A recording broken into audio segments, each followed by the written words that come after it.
سورہ واقعہ کی تفسیر چل رہی ہے۔ گزشتہ درس میں اس سورت کی 40 آیتیں مکمل ہو گئی تھیں۔ ابھی آپ حضرات کے سامنے 4 آیتیں تلاوت کی گئی۔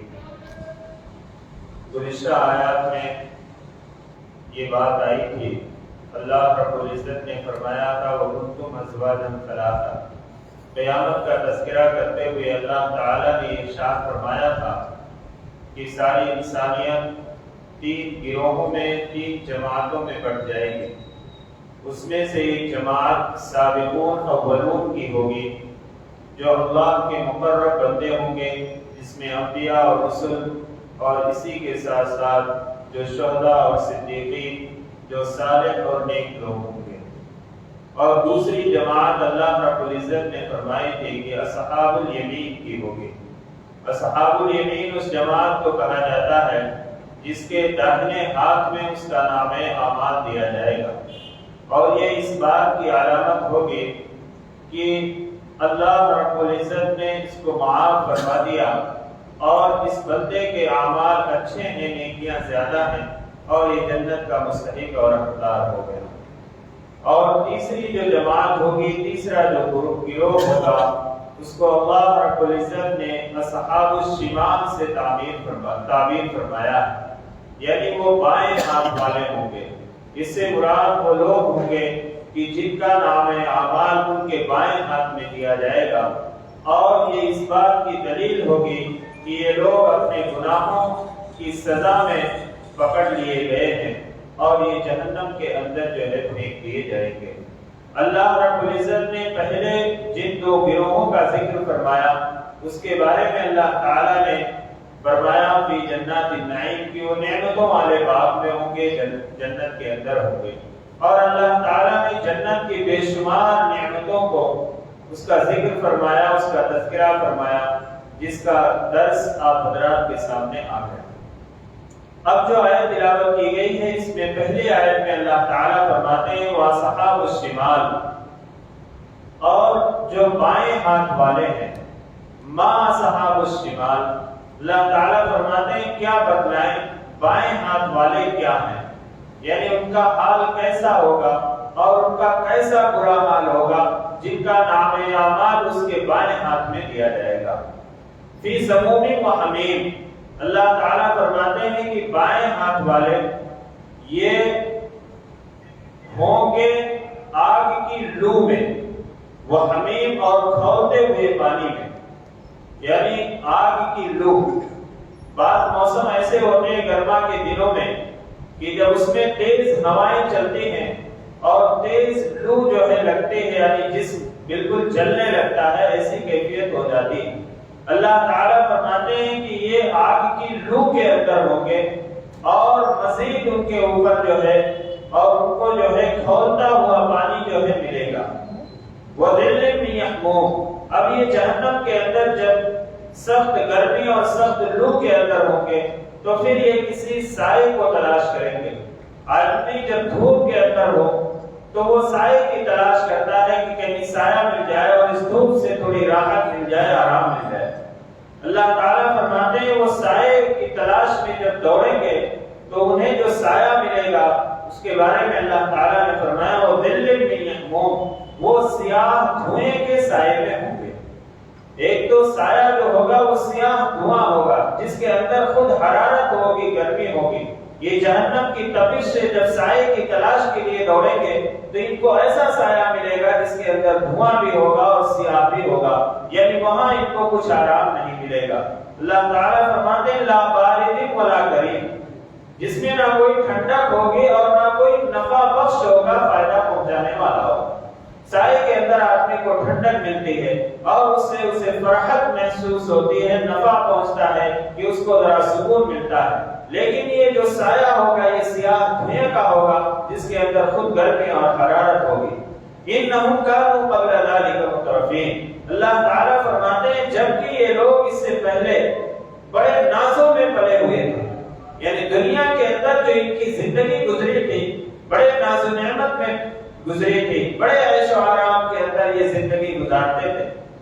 آج اس زمانے کے اندر لوگ عیش و آرام کے لیے گرمی سے راحت حاصل کرنے کے لیے مختلف نئی ایجادات کی چیزیں استعمال کرتے ہیں اور دھوپ سے بچنے کے لیے مختلف قسم کی مختلف قسم کے آلات استعمال کرتے ہیں۔ اللہ تعالیٰ فرماتے ہیں کہ ایسے لوگ تھے جو دنیا کے اندر بڑے عیش و عشرت کی زندگی گزارتے تھے، جو کبھی دھوپ میں جن کو پھرنے کی اور بھاگنے کی ضرورت نہیں پڑتی تھی، یا دھوپ میں جانے کی ضرورت پڑے تو اپنے آرام کا اور اپنے ٹھنڈک کا سامان ساتھ میں کر لیتے تھے۔ اللہ تعالیٰ فرماتے ہیں وَكَانُوا يُصِرُّونَ عَلَى الْحِنْثِ الْعَظِيمِ، لیکن یہ بڑے گناہ کے اوپر اڑے ہوئے تھے، یعنی جو نعمت ان کو ملی ہوئی تھی، اس نعمت کی کا شکر ادا کرنے کے بجائے، اللہ کو اپنا معبود برحق ماننے کے بجائے، اللہ کی طرف رجوع ہونے کے بجائے ان نعمتوں کے اندر یہ اکڑ کر چلتے تھے اور اللہ کی نافرمانی بڑے بھاری گناہ کے اوپر یعنی کفر اور شرک کے اوپر اڑے ہوئے تھے اور انہوں نے کفر اور شرک کی زندگی گزاری۔ اللہ تعالیٰ نے قرآن کریم کے اندر دوسری جگہ فرمایا ان الشرک لظلم عظیم، کہ شرک یہ سب سے بڑا ظلم ہے، سب سے بڑا گناہ۔ تو اللہ تعالیٰ فرماتے ہیں دنیا میں عیش و عشرت کے ساتھ رہے تھے، نازوں میں پل رہے تھے، لیکن اسی نعمت کی ناقدری کرتے ہوئے اور اسی غرور اور گھمنڈ میں مبتلا رہتے ہوئے یہ بڑے بھاری گناہ کے اوپر اڑے ہوئے تھے، ضد پر تھے اور اس پر مصر تھے۔ وَكَانُوا يَقُولُونَ إِذَا مِتْنَا وَكُنَّا تُرَابًا وَعِظَامًا أَإِنَّا لَمَبْعُوثُونَ، اور اسی کے ساتھ یہ بھی کہا کرتے تھے کہ کیا جب ہم مر جائیں گے، وَكُنَّا تُرَابًا، اور ہم مٹی ہو جائیں گے، وَعِظَامًا، اور ہڈیوں میں تبدیل ہو جائیں گے، أَإِنَّا لَمَبْعُوثُونَ، تو کیا ہمیں دوبارہ زندہ کیا جائے گا؟ یعنی آخرت کی زندگی کے منکر تھے۔ ایک ہمارا ایمان یہ ہونا چاہیے کہ آخرت کی زندگی برحق ہے اور ہمیں دوبارہ زندہ ہونا ہے اور دنیا میں جو ہم عمل کریں گے اس کا ہمیں حساب دینا ہے۔ اس یقین کو بہت مضبوط کرنا چاہیے، کیونکہ آخرت کی زندگی اور مرنے کے بعد دوبارہ جو زندگی ہے اس زندگی کا جب یقین کے ساتھ تصور رہے گا تو یقیناً ہم گناہوں سے بچیں گے کہ ہمیں اپنی زندگی کے ایک ایک عمل کا حساب دینا۔ لیکن جو کافر ہوتے ہیں، جو مشرک ہوتے ہیں، جو اللہ پر ایمان نہیں رکھتے، وہ آخرت کی زندگی کے منکر ہوتے ہیں اور یہ کہتے ہیں کہ بس یہی دنیا کی زندگی جو ہے یہی اصل زندگی ہے۔ اللہ تعالیٰ نے فرمایا کہ نہیں، یہ دنیا کی زندگی تو انسان کو ایک آزمائش کے لیے، ایک امتحان کے لیے دے کر بھیجا گیا، اصل زندگی وہ آخرت کی زندگی ہے۔ تو کافر یہ عقیدہ رکھتے تھے اور یہ کہا کرتے تھے کہ جب ہم مر جائیں گے، ہم مٹی ہو جائیں گے، ہم ہڈی بن جائیں گے، تو کیا ہمیں دوبارہ زندہ کیا جائے گا؟ آباؤنا الاولون، اور اس کے ساتھ یہ کہتے تھے کہ ہمارے پہلے باپ داداؤں کو بھی جن پر صدیاں گزر گئی، جن کو مرے ہوئے صدیاں گزر چکی ہیں، جن کا کچھ اتا پتہ نہیں ہے، ان کو بھی دوبارہ زندہ کیا جائے گا۔ قل ان الاولین والآخرین، ظاہر سی بات ہے یہ عقیدہ رکھنے والے نبی پاک صلی اللہ علیہ وسلم کے زمانے میں بھی یہ لوگ تھے اور کافی یہی بات کہتے تھے کہ ہمارے باپ داداؤں کو بھی زندہ کیا جائے گا۔ اللہ تعالیٰ نے جناب محمد رسول اللہ صلی اللہ علیہ وسلم کو خطاب کرتے ہوئے فرمایا پیغمبر صلی اللہ علیہ وسلم آپ کہہ دیجئے ان الاولین والآخرین، اگلے اور پچھلے سب کے سب سارے لوگ حضرت آدم علیہ السلام سے لے کر قیامت تک آنے والے ساری انسانیت کو اللہ رب العزت ساری مخلوق کو جمع کریں گے۔ لَمَجْمُوعُونَ إِلَىٰ مِيقَاتِ يَوْمٍ مَّعْلُومٍ، ایک مقررہ وقت پر سب اکٹھے کیے جائیں گے۔ ایک دن ہوگا، ایک مقررہ وقت ہے جو قیامت کا دن ہوگا۔ جب سور پھونکا جائے گا یہ ساری کائنات ختم ہو جائے گی، پھر جب سور پھونکا جائے گا ساری مخلوق زندہ ہو جائے گی اور انسانیت جو ہے وہ جوک در جوک جو ہے وہ میدان محشر کی طرف دوڑے گی۔ اللہ تعالیٰ فرماتے ہیں کہ ایک مقررہ وقت میں، ایک مقررہ دن میں سب لوگ اکٹھا کیے جائیں گے، اور بعض مفسرین نے اس کا ترجمہ یہ کیا ہے کہ ایک دن تک سارے لوگ جمع کیے جائیں گے۔ یعنی کوئی انسان یہ تصور نہ کرے، یہ خیال نہ کرے کہ جو آدمی مر گیا ختم ہو گیا۔ اللہ تعالیٰ نے ان روحوں کو اور اس انسان کو، اس مخلوقات کو اللہ تعالیٰ ایک جگہ جمع کر رہے ہیں۔ جیسا کولڈ اسٹور ہوتا ہے جس میں چیز رکھی جاتی ہے، جمع کی جاتی ہے، ایسے اللہ تعالیٰ نے ایک نظام بنایا ہے کہ اس دنیا کے اندر جو بھی آیا ہے اور جب اس دنیا سے جائے گا اللہ تعالیٰ اس کو ایک جگہ جمع کر رہے ہیں، ایک دن تک اس کو جمع کریں گے، اور جب وہ دن پورا ہو جائے گا، یعنی قیامت کا وقت جب آ جائے گا تو پھر اللہ سارے لوگوں زندہ کریں گے اور اپنے پاس جمع کریں گے، اکٹھا کریں گے۔ ثم انکم ایھا الضالون المکذبون، پھر اللہ تعالیٰ ان لوگوں سے خطاب کرتے ہوئے فرماتے ہیں کہ اے گمراہو، اے بھٹکے ہوئے لوگوں اور جھوٹ بولنے والوں، لآکلون من شجر من زقوم، یقیناً تمہیں زقوم کے درخت سے کھانا پڑے گا، تم زقوم کا درخت کھاؤ گے۔ اللہ تعالیٰ نے اس میں دو لفظ استعمال فرمائے، ایک تو ضالون اور دوسرے مکذبون۔ ایک تو ضالون آدمی بھٹکا ہوا ہے، گمراہ ہے، لیکن جب اس کو ہدایت مل گئی، کوئی ہدایت دینے والا آیا، اب اس نے اس ہدایت کو قبول کر لیا، تو ظاہر سی بات ہے وہ صرف بھٹکا ہوا تھا اور اس کے بعد اس نے ہدایت کو قبول کر لیا۔ لیکن ایک وہ شخص کہ وہ خود گمراہ تھا، بھٹکا ہوا تھا، لیکن جب اس کو ہدایت دینے والا کوئی آیا تو پھر اس کو ہدایت دینے والے کو جھٹلانے لگا۔ اللہ تعالیٰ نے اس کو مکذبون سے تعبیر فرمایا کہ پھر تمہیں گمراہ ہو، بھٹکے ہوئے لوگوں اور جھٹلانے والے، لآکلون من شجر من زقوم، تمہیں زقوم سے کھانا پڑے گا، یہ تم زقوم کھاؤ گے۔ زقوم ایک کانٹے دار درخت ہوتا ہے اور یہ عرب کے علاقے میں، تہامہ کے علاقے میں بہت کثرت سے پایا جاتا تھا، جس کی شکل بھی بڑی بدصورت ہوتی ہے اور جس کا ذائقہ بھی بہت بدمزہ ہوتا ہے، بہت کڑوا ہوتا ہے۔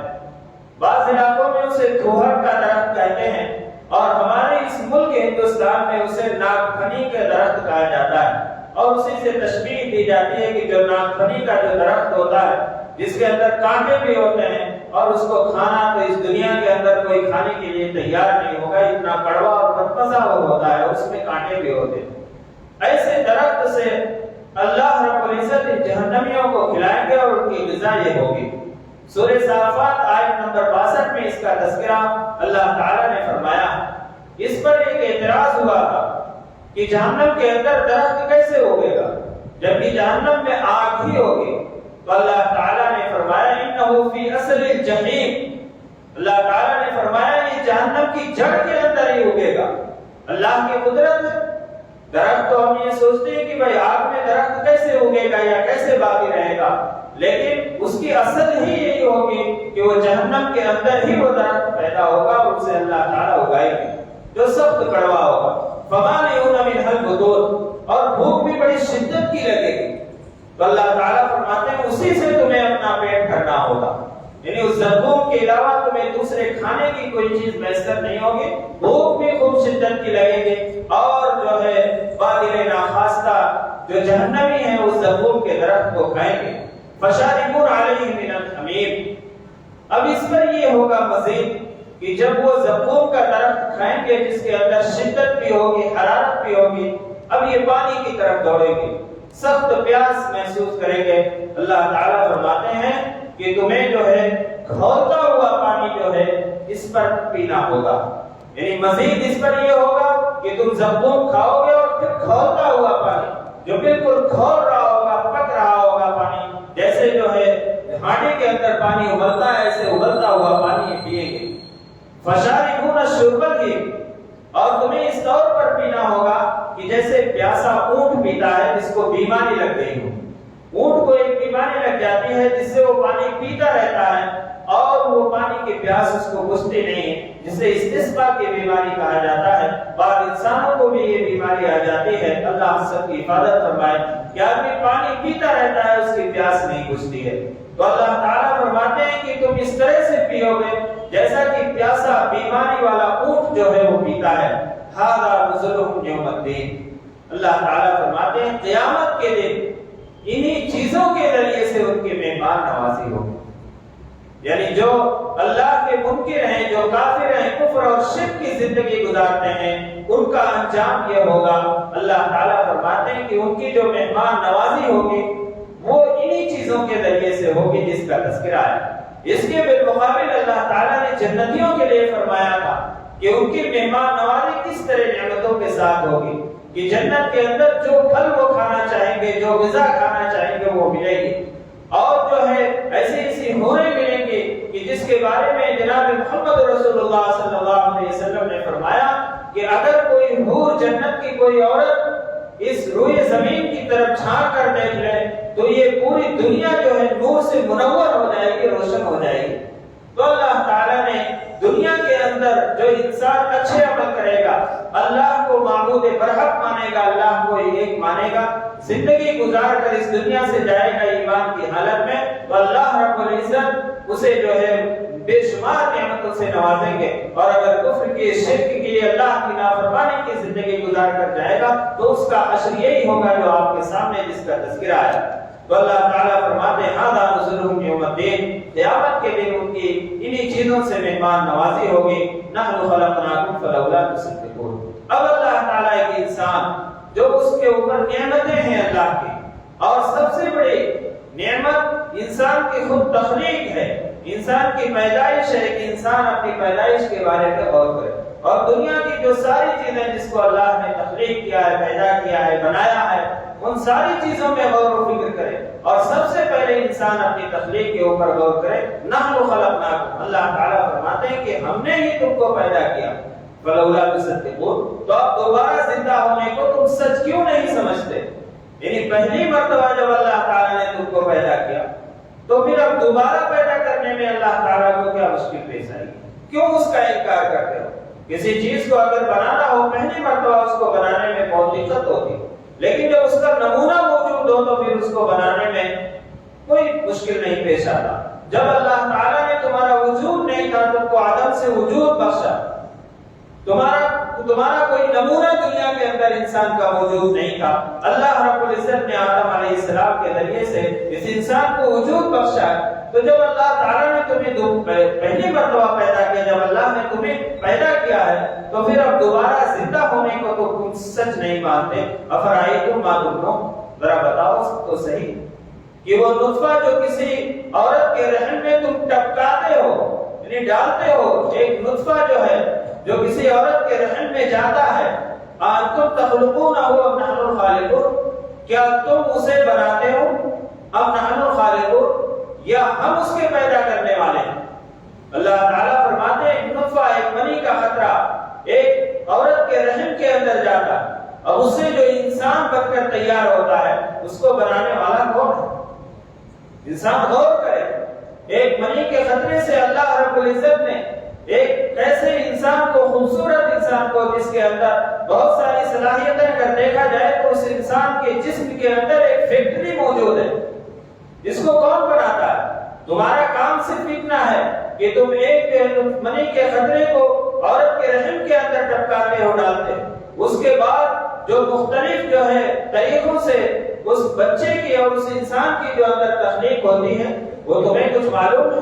کتنے مرحلوں سے گزرتا ہے، اور اللہ رب العزت اس کو کتنے مراحل سے گزار کر کہ وہ جو ہے نطفہ رہتا ہے، پھر جو ہے خون بنتا ہے، پھر گوشت کا لوتھڑا بنتا ہے، پھر اس کے اندر جو ہے ہڈیاں بنتی ہیں، اور اس کو جو ہے جسم کی تخلیق ہوتی ہے، اور پھر اسے عقل اور شعور دیا جاتا ہے، اور پھر اسے بولنے کی، سننے کی، سوچنے کی، سمجھنے کی صلاحیت دی جاتی ہے۔ تمہارا اس میں کیا کردار ہے؟ یہ ساری چیزیں کون اس کی تخلیق کرتا ہے؟ ایک انسان سوچے کہ ایک بچہ جس کے اوپر جو ہے پیٹ کی، پھر ماں کے رحم کی، پھر اس کے اوپر ایک پیکنگ لگی رہتی ہے، یہ 3 اندھیریوں کے اندر اس کی تخلیق کون کرتا ہے؟ یہ اللہ رب العزت کرتا ہے۔ جس ماں کے رحم کے اندر، جس ماں کے پیٹ کے اندر اس بچے کی پرورش ہوتی ہے، اس ماں کو بھی معلوم نہیں رہتا کہ میرے بچے کی پرورش کس طریقے پر ہو رہی، اس کو بھی پتہ نہیں رہتا۔ تو اللہ رب العزت فرماتے ہیں فرائیتم ما تمنون، بھلا تم نے کبھی دیکھا، سوچا اس بات کو کہ جو تم نطفہ ٹپکاتے ہو، انتم تخلقونہ، کیا تم اس سے انسان بناتے ہو یا ہم بنانے والے ہیں؟ نحن قدرنا بینکم الموت وما نحن بمسبوقین، اللہ تعالیٰ فرماتے ہیں کہ ہم نے تمہارے درمیان ہر انسان کی موت کا وقت مقرر کر دیا، طے کر دیا، وما نحن بمسبوقین، اور ہم اس سے عاجز نہیں ہیں، علی ان نبدل امثالکم، یہ کہ ہم تمہاری جگہ پر کسی اور کو لے آئے، وننشئکم فیما لا تعلمون، اور ہم تمہیں جو ہے کسی ایسی حالت میں ڈال دیں جس کا تمہیں علم نہیں۔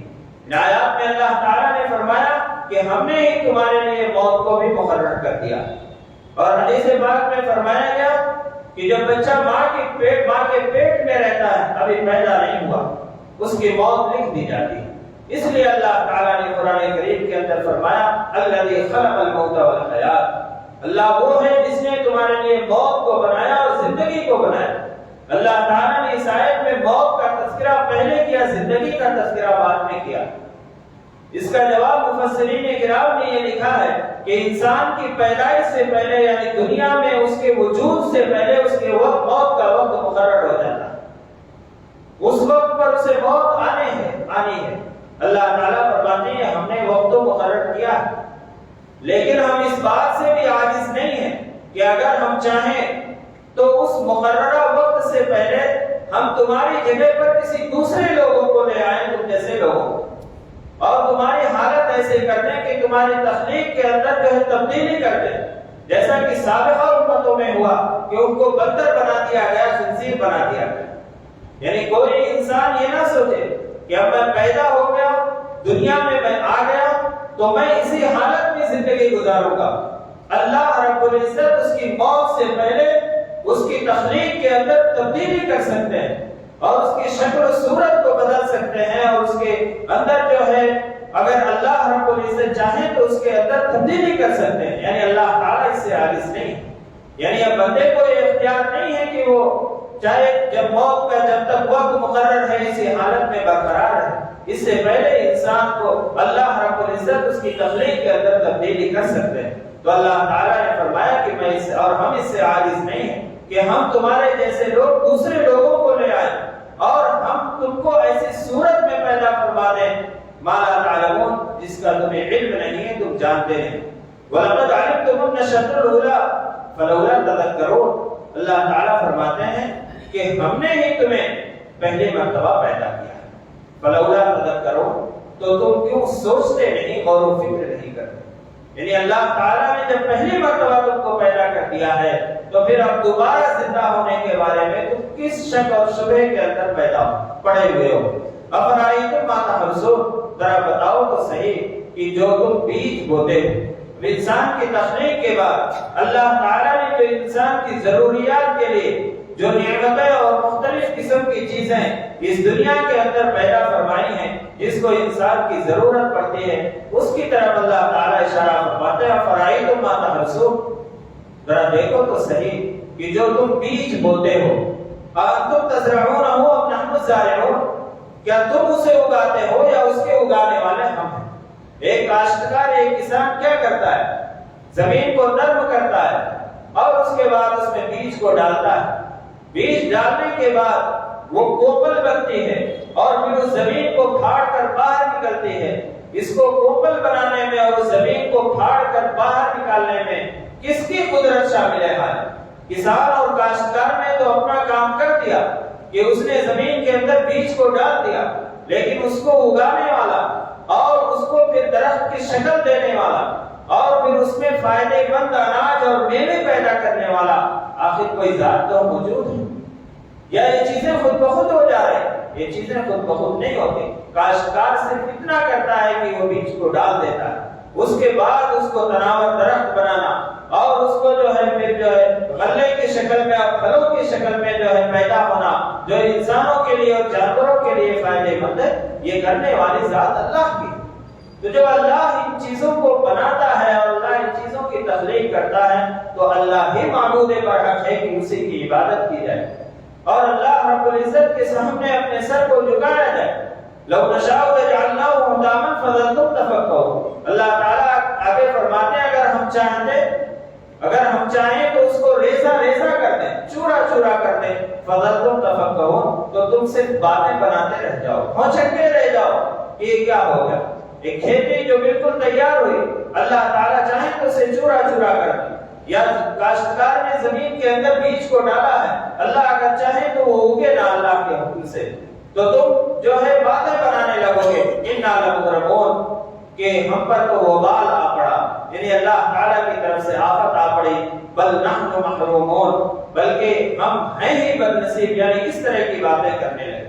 یعنی جب نقصان ہو جائے اور اللہ تعالیٰ اس کو چورا چورا کر دیں تو تم یہ کہتے ہو کہ ہم پر جو ہے آفت آ پڑی، وبال آ پڑا، اور ہم ہیں ہی بد نصیب۔ آدمی کہتا ہمارا نصیب ہی خراب ہے، یہ سب اللہ کی طرف سے ہوتا ہے، اللہ کی طرف سے آزمائش ہوتی ہے۔ اللہ تعالیٰ فرماتے ہیں فرائیتم الماء الذی تشربون، ذرا اس پانی کی طرف بھی دیکھو جس کو تم پیتے ہو، جو تمہارے پینے کے کام میں آتا ہے، جس کے بغیر انسان زندہ نہیں رہ سکتا۔ پانی بہت بڑی نعمت ہے۔ اللہ تعالیٰ اس نعمت کو انسان کی یاد دلا رہے ہیں کہ جو پانی تم پیتے ہو ذرا اس کی طرف دیکھو، غور و فکر کرو۔ انتم انزلتموہ من المزن ام نحن المنزلون، کیا تم نے اس کو بادلوں سے اتارا ہے یا اس کے اتارنے والے ہم ہیں؟ یعنی بادل سے جو پانی برستا ہے یہ تم برساتے ہو۔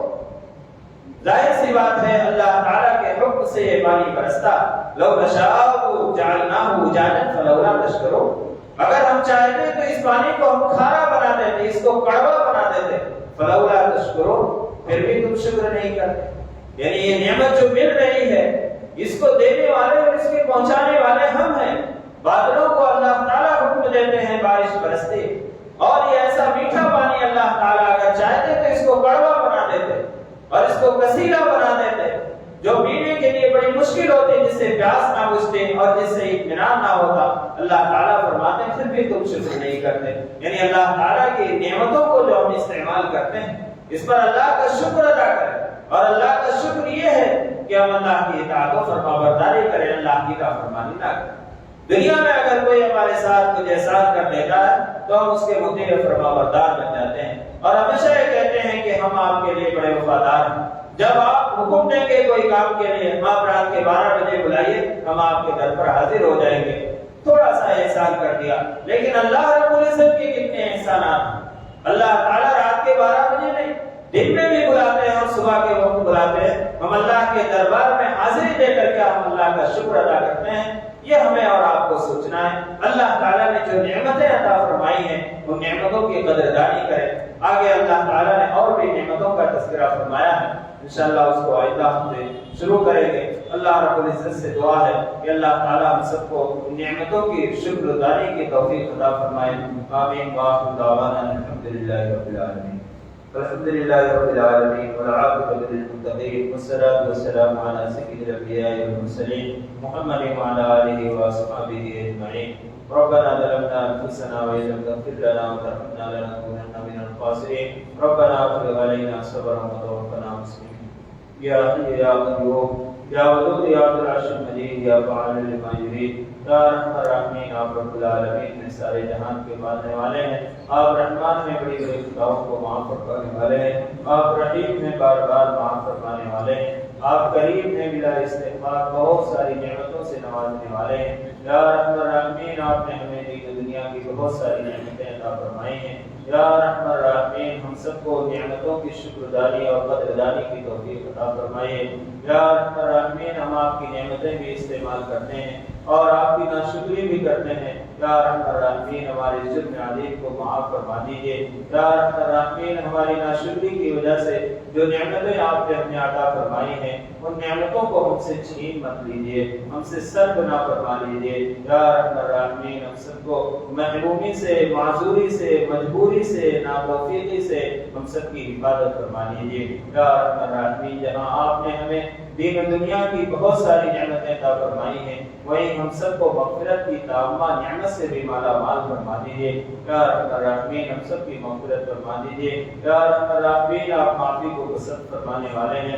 یا رحم الراحمین، ہم سب معافی چاہتے ہیں۔ یا رحم الراحمین، ہم سب کو معاف فرما دیجیے۔ ہم اپنے گناہوں سے توبہ کرتے ہیں، آپ توبہ کو قبول کرنے والے ہیں۔ یا رحم الراحمین، ہم سب کی توبہ کو قبول فرما لیجیے۔ یا رحم الراحمین، ہم میں سے جو بیمار ہیں جہاں بھی ہیں جس حال میں بھی ہیں، یا رحم الراحمین، ہم سب کو شفاء کاملہ عاجلہ دائمہ مستمرہ عطا فرمائیے۔ جو پریشان حال ہیں ان کی پریشانیوں کو دور فرما دیجیے۔ یا رحم الراحمین، ہم سب کو صحت و تندرستی سلامتی عطا فرمائیے۔ یا رحم الراحمین، ہمارے عزیز و قریب، ہمارے وہ رشتہ دار جو اس دنیا سے رخصت ہو گئے، یا رحم الراحمین، ہم سب کی مغفرت فرما دیجیے۔ امت مسلمہ کے تمام مرحومین کی مغفرت فرما دیجیے یا رحم الراحمین جب سے ہم نے وہ سنبھالا ہے یا رحم الراحمین اس سر کو آپ کے در پر جھکایا ہے یہ پیشانی آپ کے در کے علاوہ کسی اور کے در پر رہ چکی ہے یا رحم الراحمین ہم سب کی التجا ہے درخواست ہے کہ تا حیات ہم سب کی پیشانی کو اور ہم سب کے سر کو کسی اور کے در پر جھکانے سے ہم سب کی حفاظت فرما لیجیے یا رحم الراحمین ہم سب کو اپنا مطیع فرما بردار بنا لیجیے یا رحم الراحمین ہم سب کو اپنا بنا لیجیے آپ ہمارے ہو جائیے یا رحم الراحمین ہم سب کو اپنے پیارے پیارے بندوں میں شامل فرما لیجیے یا رحم الراحمین باقی بچی ہوئی زندگی کو سابقہ زندگی کا کفارہ بنا دیجیے یا رحم الراحمین جب تک زندگی عطا فرمائیے ایمان اور عمل صالح پر قائم اور دائم رکھیے اور جب اس دنیا سے جانے کا وقت آئے ہم سب کا خاتمہ عمل ایمان پر نصیب فرمائیے یا رحم الراحمین حضور اکرم صلی اللہ علیہ وسلم کے صدقہ طویل ہماری دعاؤں کو قبول و منظور فرما لیجیے ربنا تقبل منا انك انت السميع العليم وتب علينا انك انت التواب الرحيم برحمتك يا ارحم الراحمين